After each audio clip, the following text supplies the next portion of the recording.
Israeli Prime Minister Benjamin Netanyahu says his country is defending itself on 7 fronts, nearly 1 year after Hamas's attack on October 7th. Overnight, the Israeli military launched a fresh round of airstrikes in Gaza and in southern Beirut.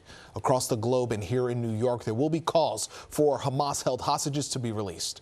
Eyewitness News reporter Cranmore is live outside of Central Park, where the family of one of those hostages will be attending the rally today. Crystal.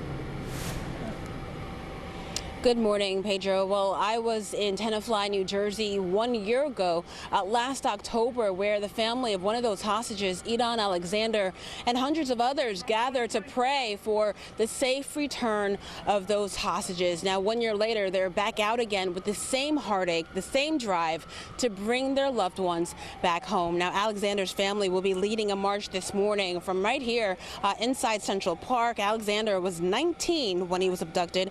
He's a graduate of Tenafly High School and the son of Israeli parents. He was serving in the Israeli army near Gaza when the attack happened on October 7th. Now, folks are not only taking to the streets, but people have also turned to their faith. This was the scene at a local Jewish community center on the Upper West Side where worshipers prayed for peace and a safe return of those still not home yet. One man wore jewelry given to him by his friend who survived the October 7th attack.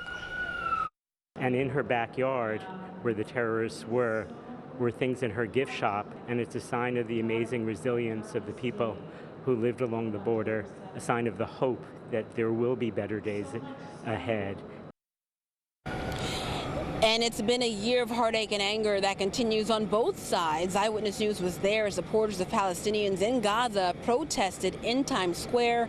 Supporters of Israel were also there to make sure their voices were heard. Now, the tension here at home as Israel continues to fight on several fronts, including Iran, which of course fired more than 200 ballistic missiles directly at Israel just days ago. Now, the Hostages and Missing Families Forum organized the rally, which is taking place here at West 90th and Central Park West, beginning at 11 o'clock this morning.